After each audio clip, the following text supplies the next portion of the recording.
This is from the morning show on Twitch, but now that you're watching this on YouTube, you should like and subscribe and the stuff that's helpful and free. Between us and them. They not like us. Oh, that's so funny to me that they played that song at the I guess when Gavin Newsom was nominating Kamala Harris. They played They Not Like Us and they played California Love. Wow. I have a lot of thoughts. I have a lot of questions. I saw somebody wrote the craziest tweet, not crazy, but just like one of the silver bulletest tweets I'd ever seen. So they were playing They Not Like Us when Gavin Newsom was speaking, and the tweet said, when he says they not like us, he means homeless people. I about died. I about died. That shit was out of control. The real Americans, who of course support him, and the outsiders who don't. We do not need 4 more years of bluster and bumbling and chaos. We have seen that movie before, and we all know that the sequel is usually worse. Somebody said when they were watching it, and when he said the sequel is usually worse, they cut to Don Cheadle in the crowd.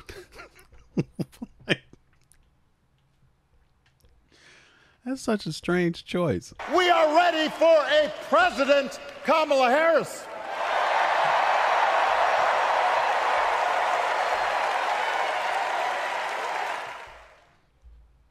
Well, okay, those are the highlights according to MSNBC, and I guess we know what that was then. It was them nominating Kamala Harris over rap music, which is hilarious. See, that's part of why I feel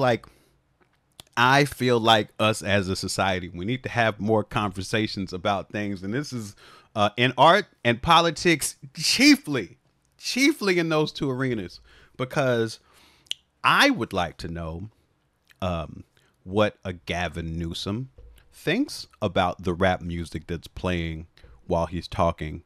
Does he like it? Does he listen to it? Does he have any idea what the songs that are playing while he's talking might be about? I would love to know.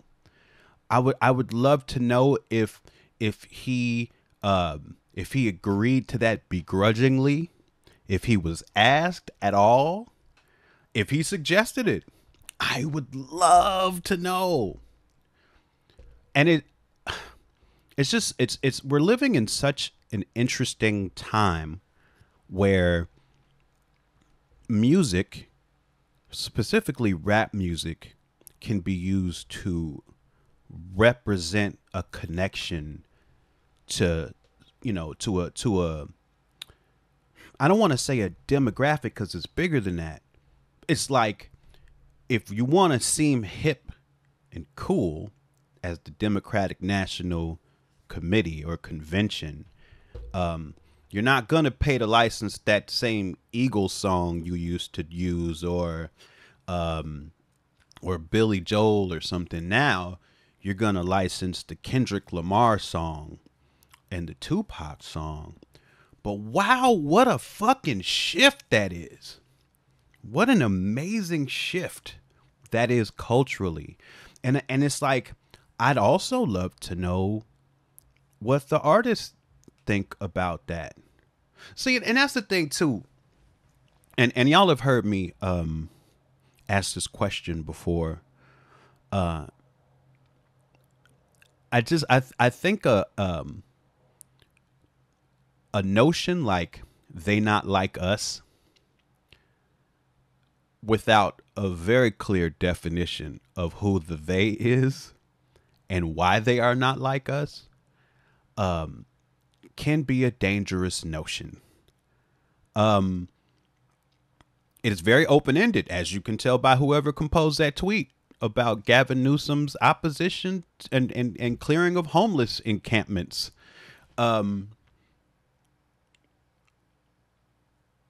again, I think we're at a place where it'd be really good if we had a lot of conversations. We had a lot of conversations.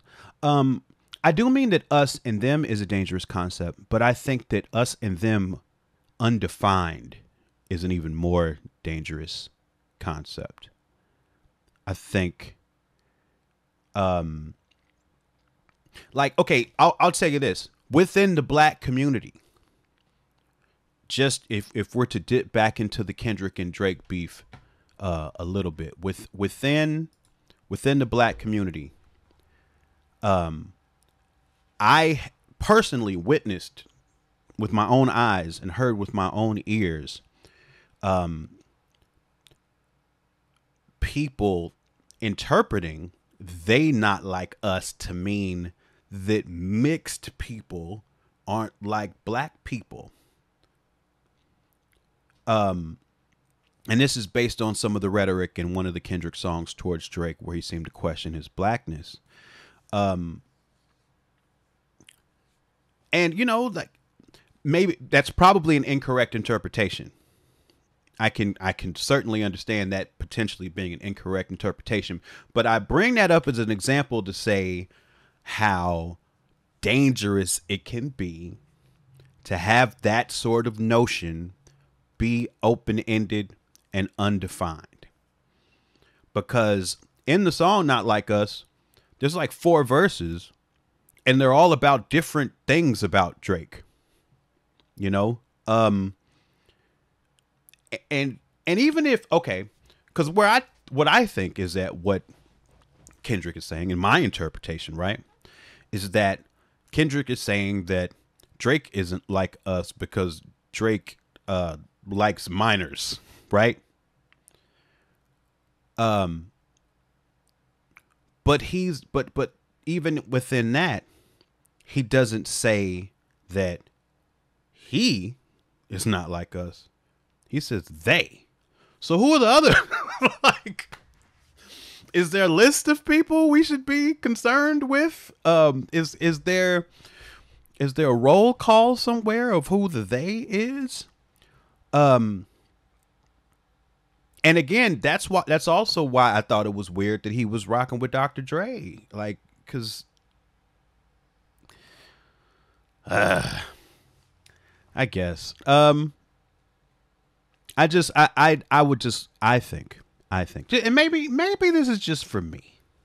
Maybe this is just for me, but just because of some of the things I've seen and some of the interpretations I've seen, I would just love some clarity all around. Clarity from the artists on what they mean. clarity from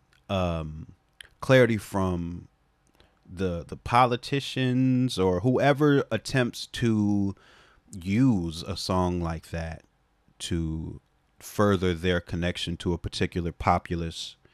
I'd love to know what their thoughts are rather than just kind of going with it, which is what it seems like. But I don't know. I think it sets us up for some potentially dangerous conversations and interpretations. The Master, the ambiguous they hit hard. Yeah, I mean, it might. But that's the thing. It's like there's a lot of things that can make a diss more impactful. But again, see, this is why I think this is a new time, right? Because yes, that makes a diss hit harder. But we live in an age now where the rap diss is elevated to a cultural importance that it's never had before.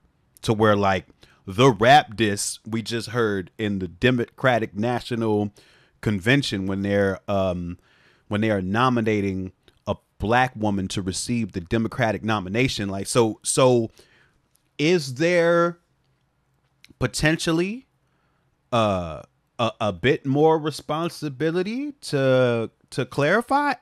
I think so. But again, this is me. This is based on, my nervous system and how I see things unfolding. Because personally, I think it's dangerous to have one without the other. Like to have rap music, rap songs. I mean, honestly, any sort of artistic expression elevated to that sort of cultural import, without digging into some of the nuance, right? But that's, again, that's me. That is me. Oh, Doof Supreme, could you imagine if they played "Hit 'Em Up" at the DNC in the '90s? Exactly. Or if the RNC played "Hit 'Em Up," because that's where we're headed. You know what I'm saying? Like that's what we're now open the door for. Because there are some people who are going to be very proud of that for hip hop. And there's a part of me that is too. But I guess part of it with me is this too. I've sort of been waiting or expecting hip hop to reach this sort of height. For the longest time, even though hip hop was huge, it was left out of moments like this. It was left out of political discourse. People in certain classes didn't want to be associated with hip hop. And one thing that allowed hip hop to do was to stay sort of insular, to stay sort of an in-group level of communication. The benefit of that was that it kept out a certain amount of scrutiny towards what was being said. But looking at the trajectory of hip hop over the last 20 or 30 years, to me, it always seemed like it was going to reach this point sooner or later where the dividing line between hip hop and the quote unquote elite class, ruling class, where that went away. Now, is it just this song or just this artist? I guess that remains to be seen. But now that door is open. And so now are the bigger rappers who are going to be seen in this light, are they going to be able to deal with the scrutiny that will eventually come behind that?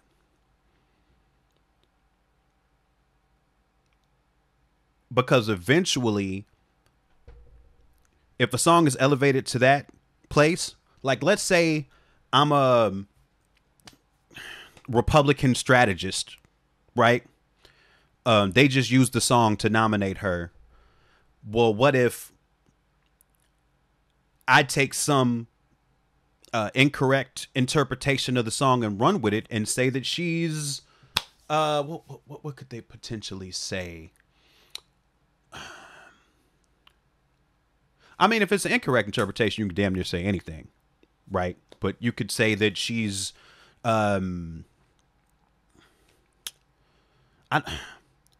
if I'm trying to think of one that would make sense, but it wouldn't even have to make sense, is kind of my point. They could say that the song says anything. They could say that the song is anti-Semitic somehow because Drake is Jewish. Somebody could say that, right? And if I'm a strategist, I'm going to have the people who run Republican talking points saying that stuff on, Republican radio or Ben Shapiro or whoever. Like, if they're going to run with that, then at some point, does that swing back to a Kendrick to make it clear what he is or isn't saying? And is that a new level of responsibility that gigantic rap artists are going to be able to shoulder? Those are the sorts of doors that I think get opened on the trajectory that we're on. So I guess we'll see where that goes.